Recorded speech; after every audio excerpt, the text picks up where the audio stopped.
আসসালামু আলাইকুম। Hello everyone. গতকাল যে একটা বাজারে গিয়েছিলাম, বউবাজার, সেখান থেকে বকফুল কিনে এনেছিলাম, বলেছিলাম আপনাদেরকে।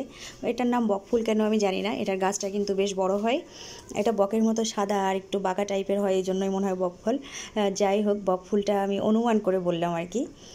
তো প্রথম আমি এটা খেয়েছিলাম আমি ময়মনসিংহে, আমার শ্বশুরবাড়িতে। ভালো লেগেছিলো। তারপর থেকে যেখানেই পাই আসলে কিনে নিয়ে আসি। আর আমাদের বাসায় আরও দুজন মানুষ আছে, তারাও খুব পছন্দ করে। তো এখানে আমি বেসন নিয়ে নিচ্ছি 3 চামচ, সমপরিমাণ চালের গুঁড়া দিয়ে দিচ্ছি। চালের গুঁড়া দিলে এটা একটু ক্রিস্পি ক্রিস্পি হবে, ভালো লাগবে খেতে, এটা আমার ভালো লাগে। আর দিয়ে দিচ্ছি এখানে গুঁড়া মশলা, লবণ, আর দিয়ে দিব কালো জিরা। কালো জিরা দিলে সুন্দর একটা অ্যারোমা হবে। ঝালটা একটু বেশি দিতে হবে। এই ধরনের পাকোড়া বা বড়া যেটাই বানাই, একটু ঝাল ঝাল বানালে বেশ ভালো লাগে। তার আগে বলি, আমার চ্যানেল, আমার ফেসবুক পেজ বা আমার ইউটিউব চ্যানেলে যারা আমাকে সাপোর্ট করেন তাদেরকে অসংখ্য ধন্যবাদ। আমার ইউটিউব চ্যানেল সাইমাস কিচেন, সেখানে একটু সাবস্ক্রাইব করে দিবেন প্লিজ। আর আমার Facebook page Saima's kitchen and blog channel যে পেজ, যেটা সেটাতে একটু লাইক ফলো দিয়ে দিবেন। আর আপনারা যারা আমাকে নিয়মিত দেখেন, কমেন্ট করেন, তাদেরকে অসংখ্য ধন্যবাদ। আমি একটা ঘন ব্যাটার তৈরি করে নিলাম।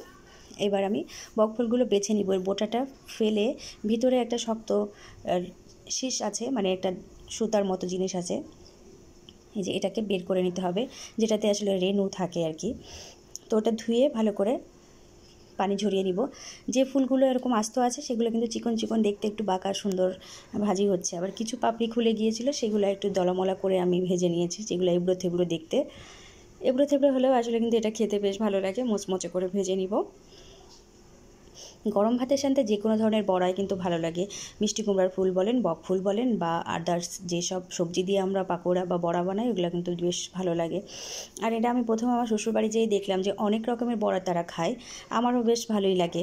এখন আমি মোটামুটি বাসায় আসলে বানানোর চেষ্টা করি, খাওয়ার চেষ্টা করি। তা আমার বড়া কিন্তু হয়ে গেল, খেতে কিন্তু বেশ মজা। আপনারা ট্রাই করে দেখতে পারেন। ধন্যবাদ। আমার ভিডিও দেখবেন আর পাশে থাকবেন।